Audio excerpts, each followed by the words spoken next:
Darme un poco de pienso y agua. Y agua. Serás maricón. ¿A poco me aplastas? Piénsalo 2 veces antes de contestar, regular. Hay películas que se ven una vez y se olvidan. Hay películas que se ven una vez y se quedan pegadas en algún lugar del pecho, como una espina que no duele del todo, pero que tampoco deja de estar ahí. Los Santos Inocentes es de esas. Una historia filmada en 1984 que hoy, 40 años después, sigue siendo incómoda, sigue siendo urgente, sigue siendo capaz de dejar sin palabras a quien se sienta frente a ella, sin saber exactamente qué le espera. No es una película fácil. Es un golpe administrado con precisión quirúrgica, construido sobre actuaciones que desafían cualquier categoría y una fotografía que convierte la tierra extremeña en un territorio casi metafísico. Pero detrás de esa obra maestra existe un universo de detalles, decisiones y circunstancias que la mayoría ignora. Hoy vamos a explorar 21 datos curiosos que probablemente no sabías sobre los Santos Inocentes, y que van a cambiar la manera en que la ves la próxima vez que la pongas, porque esta película tiene capas, muchas más de las que se perciben en un primer visionado, desde los secretos del rodaje hasta las tensiones detrás de cámara, desde las decisiones de casting que podrían haberlo cambiado todo hasta el impacto que tuvo en la sociedad española de su época. Hay una historia paralela que corre justo debajo de la superficie de cada fotograma. Una historia que merece ser contada con la misma honestidad brutal que Mario Camus puso en las imágenes que dirigió. Si acabas de llegar a este canal, aquí hablamos de cine español con la profundidad que merece. Suscríbete, activa la campanita y deja en los comentarios cuál es tu escena favorita de Los Santos Inocentes. Ahora sí, vamos con los datos.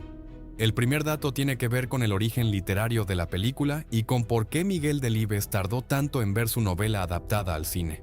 Delibes publicó Los Santos Inocentes en 1981, pero la historia que contaba llevaba años fermentando en su cabeza. El escritor vallisoletano había crecido observando las estructuras feudales que todavía sobrevivían en la España rural de mediados del siglo XX, esas relaciones de servilismo casi medieval entre los jornaleros del campo y los señoritos que poseían las tierras. Lo que Delibes hizo fue tomar esa realidad y convertirla en literatura sin atenuar ni un gramo su crueldad. El problema era que durante el franquismo, llevar esa historia a la pantalla grande habría sido prácticamente imposible. La censura del régimen no habría tolerado un relato que mostraba con tanta crudeza la explotación sistemática de los más pobres por parte de una clase propietaria que se beneficiaba de la impunidad estructural del sistema. Fue necesario esperar a que España respirara con otra constitución y otra mentalidad cultural para que alguien se atreviera a hacer la película que la novela merecía. Mario Camus recogió el guante en 1984, 3 años después de la publicación del libro, y el resultado fue una obra que demostró que la transición española también podía producir cine de esa envergadura. El segundo dato concierne a un detalle que muchos espectadores pasan por alto, pero que resulta fundamental para entender la película en toda su dimensión. El título, Los Santos Inocentes, no es una metáfora vacía ni una elección poética arbitraria. Hace referencia directa a la festividad cristiana del 28 de diciembre, el día en que la tradición católica conmemora la matanza de los niños ordenada por Herodes en su búsqueda del recién nacido Jesús. En España, ese día es también el equivalente al April Fool's anglosajón, la jornada de las bromas y los engaños. Delibes eligió ese título con una doble intención que Camus respetó escrupulosamente. Por un lado, los personajes de la historia, Paco el Bajo, Régula, Azarías, son inocentes en el sentido más literal y más trágico del término. No tienen malicia, no tienen astucia defensiva, no han desarrollado las herramientas psicológicas necesarias para protegerse de quienes los explotan porque nadie les enseñó a hacerlo. Por otro lado, son víctimas de una masacre silenciosa, cotidiana e invisible, una violencia que no deja sangre en el suelo, pero que destruye igual. El título es, en ese sentido, una acusación disfrazada de devoción. El tercer dato es uno de los más conocidos, pero también uno de los más incomprendidos en su verdadera magnitud. En el Festival de Cannes de 1984, algo ocurrió que no tiene precedente ni en la historia del festival, ni en la historia del cine español. Alfredo Landa y Francisco Rabal ganaron ambos el premio al mejor actor, de manera compartida representando a la misma película. No fue un empate por incapacidad del jurado para decidir. Fue un reconocimiento explícito de que los dos habían entregado interpretaciones tan extraordinarias tan distintas en su naturaleza y sin embargo tan complementarias en su efecto conjunto que resultaba imposible e incluso injusto separar una de la otra. Landa construyó a Paco el Bajo desde la contención, desde la dignidad silenciosa de un hombre que ha aprendido a existir dentro de límites que no eligió y que no puede romper. Raval construyó a Azarías desde un lugar completamente diferente, desde una inocencia que linda con lo sobrenatural, desde una pureza que el mundo adulto y calculador que lo rodea no entiende y por tanto teme.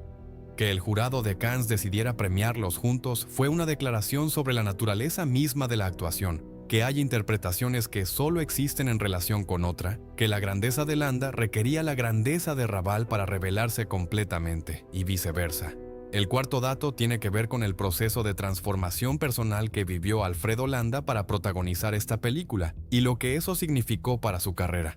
En los años 70, Landa era sinónimo de un tipo específico de cine español, las comedias ligeras, pícaras, populares, conocidas colectivamente como el landismo, un término que se convirtió en categoría crítica para describir un modelo de entretenimiento basado en el donjuanismo frustrado, los bañadores y las turistas extranjeras. Era un actor enormemente popular, pero atrapado en una imagen que parecía sellada de forma permanente. Cuando le ofrecieron el papel de Paco el Bajo, muchos en la industria miraron con escepticismo. ¿Podría el mismo hombre que había construido una carrera sobre la comedia costumbrista cargar sobre sus hombros el peso de un drama de esa intensidad? Landa no solo pudo hacerlo, lo hizo de una manera que convenció a los más escépticos de que habían subestimado radicalmente la profundidad de sus recursos como intérprete. Su trabajo en la película enterró definitivamente el landismo como categoría limitante y lo reinstauró en el lugar que le correspondía, el de uno de los actores más completos de su generación. El quinto dato está relacionado con la figura de Francisco Raval y con la peculiar paradoja que representa su actuación como Azarías. Raval era en 1984 un actor con un prestigio internacional consolidado, con películas de Luis Buñuel en su filmografía, con una carrera que lo había llevado por toda Europa. Interpretar a Azarías era, en cierto sentido, ir a contracorriente de todo eso. Azarías es un hombre con una discapacidad intelectual, un personaje que vive en los márgenes de la comprensión social y que mantiene con el mundo una relación mediada enteramente por el afecto y la intuición antes que por la razón instrumental. El riesgo de caer en la caricatura o en la representación condescendiente era enorme. Raval lo evitó con una precisión que todavía resulta difícil de explicar racionalmente. Lo que hizo fue construir a Azarías desde adentro, encontrar la lógica interna del personaje, su coherencia emocional, su sistema propio de valores, y habitarlo desde ahí. El resultado es un personaje que no genera lástima, genera algo mucho más difícil de producir: respeto. Y en el desenlace de la película, cuando Azarías hace lo que hace, ese respeto se convierte en algo que ningún espectador olvida.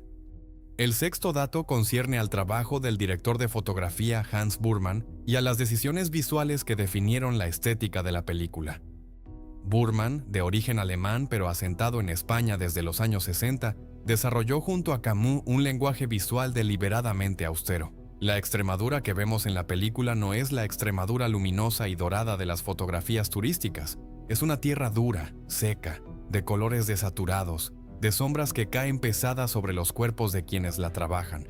Esa elección no fue accidental. Burman y Camus quisieron que el paisaje funcionara como un correlato visual de la condición de los personajes, bello pero implacable, generoso en su escala pero inhóspito en sus condiciones reales. Hay una coherencia entre lo que la cámara muestra y lo que la historia narra que opera en el espectador de manera casi inconsciente, creando una atmósfera de inevitabilidad que prepara emocionalmente para el desenlace sin que el espectador pueda señalar exactamente el momento en que esa preparación ocurrió. El séptimo dato involucra a Juan Diego, el actor que interpretó al señorito Iván, y a la complejidad moral que ese personaje encierra. Iván es, en la estructura narrativa de la película, el representante más visible del sistema de explotación que la historia denuncia. Pero Camus y los guionistas, Manuel Gutiérrez Aragón y Antonio Larreta, tomaron una decisión que complica esa lectura simple. Iván no es un villano de manual, no es cruel de manera consciente y sádica. Es algo más perturbador que eso.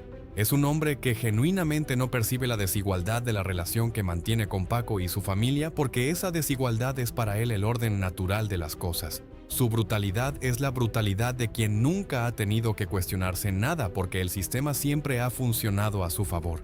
Juan Diego tuvo que construir ese matiz sin caer ni en la demonización ni en la excusa, y lo logró con una interpretación que genera en el espectador una incomodidad mucho más productiva que el odio simple. La comprensión de cómo funciona realmente la opresión cuando no requiere monstruos, sino simplemente gente que asume sus privilegios como naturaleza.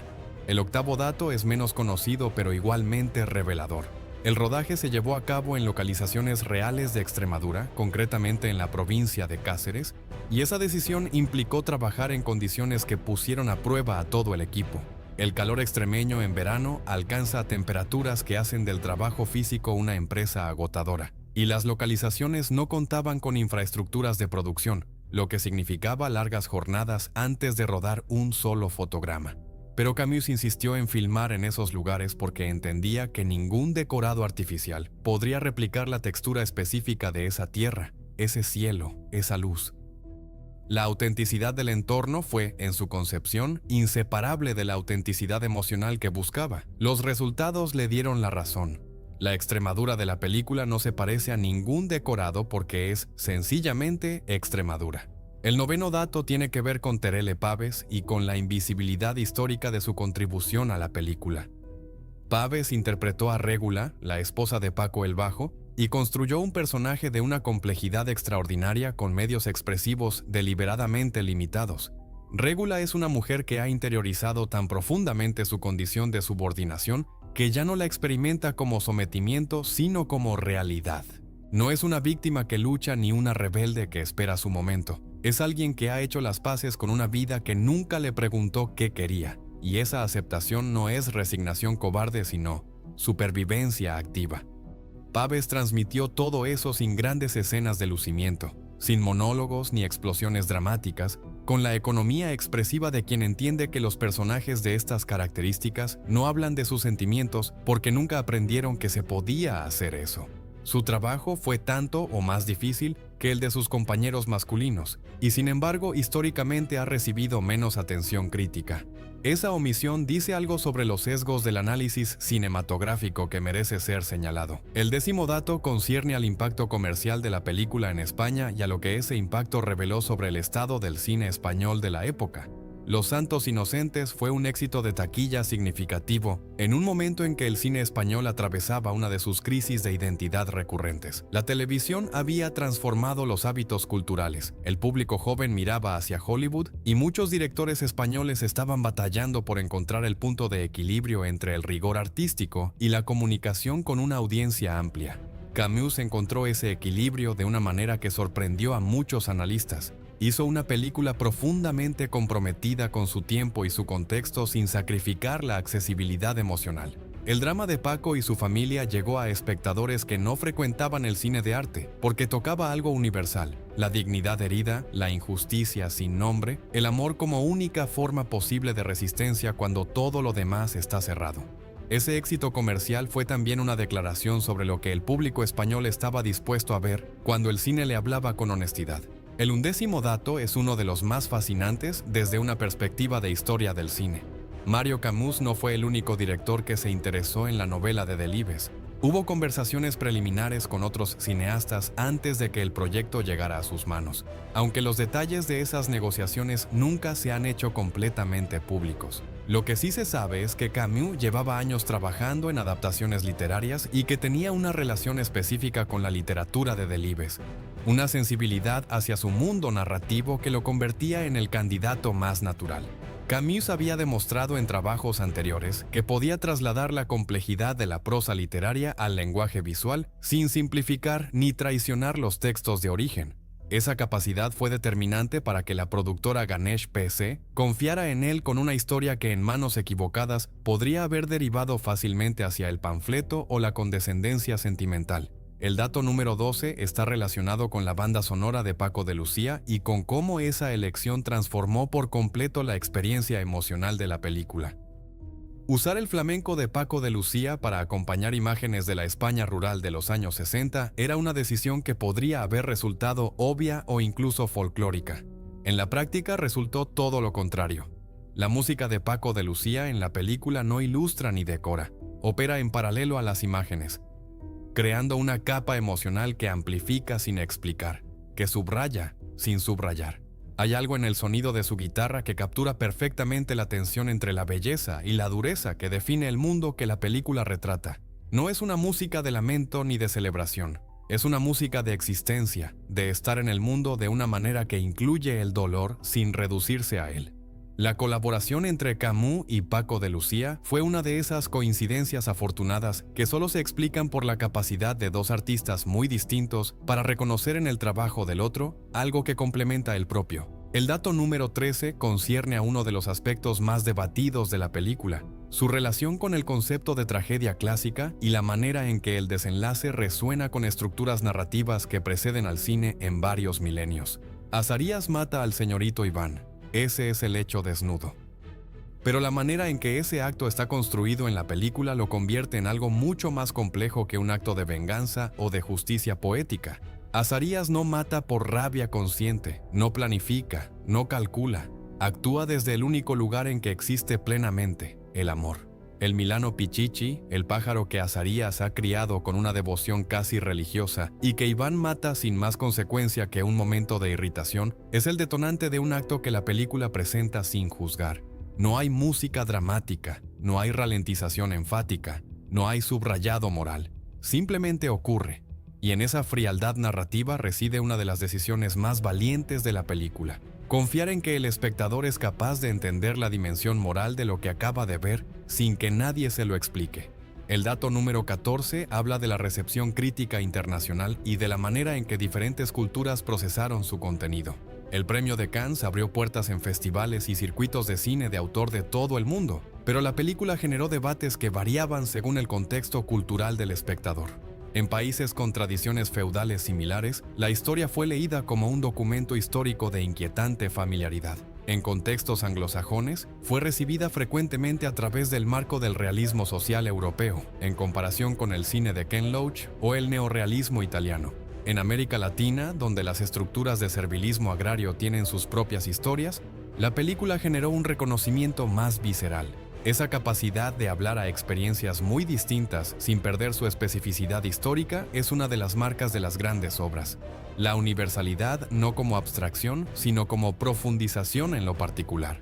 El dato número 15 concierne a los niños que aparecen en la película y a las decisiones de casting que definieron su presencia en pantalla. La niña chica, el personaje de la hija de Paco y Régula con discapacidad intelectual, es uno de los elementos más perturbadores de la historia. No por su patología, sino por la manera en que el sistema de la hacienda la integra sin integrarla, la tolera sin verla.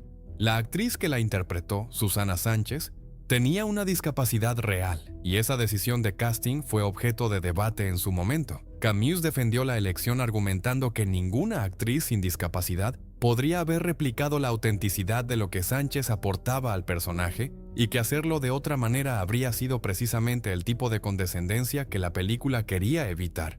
La presencia de Sánchez en la película es uno de esos elementos que incomodan de una manera productiva, que obligan al espectador a preguntarse qué significa exactamente mirar y qué responsabilidades acompañan al acto de ver. El dato número 16 está relacionado con la censura postfranquista y con los debates que la película generó en ciertos sectores de la sociedad española.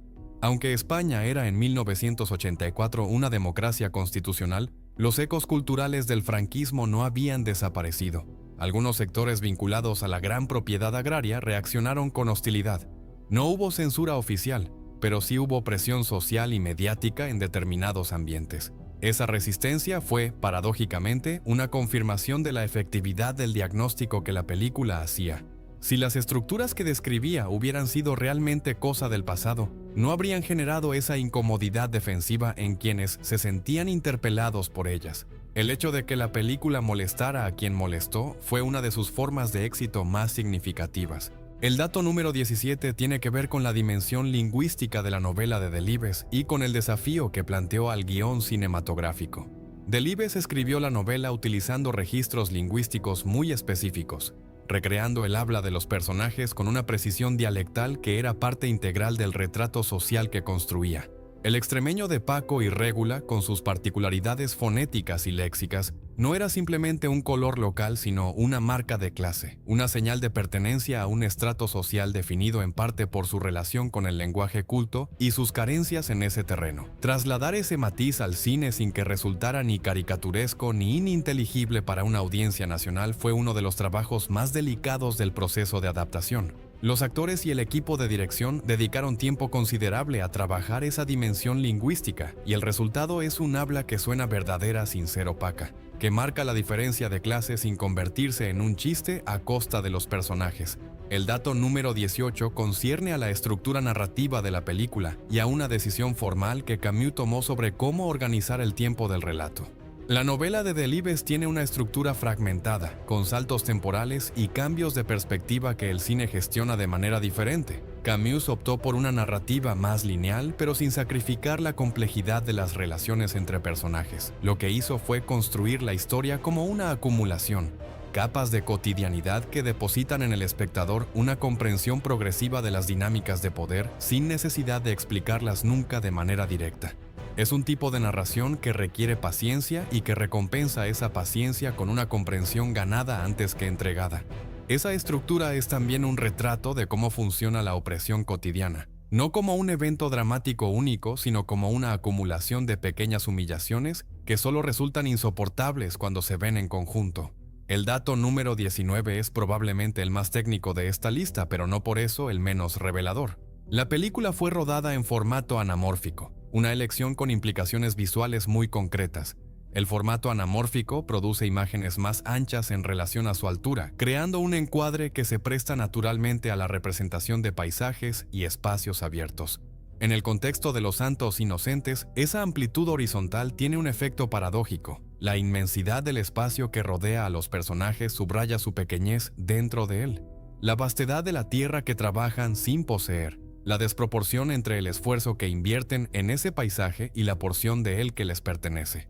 El espacio en la película no es liberador, sino opresivo precisamente por su escala, y el formato anamórfico contribuye a esa lectura de una manera que una relación de aspecto más cuadrada no habría podido producir con la misma eficacia. El dato número 20 concierne al legado pedagógico de la película y a su lugar en la educación española.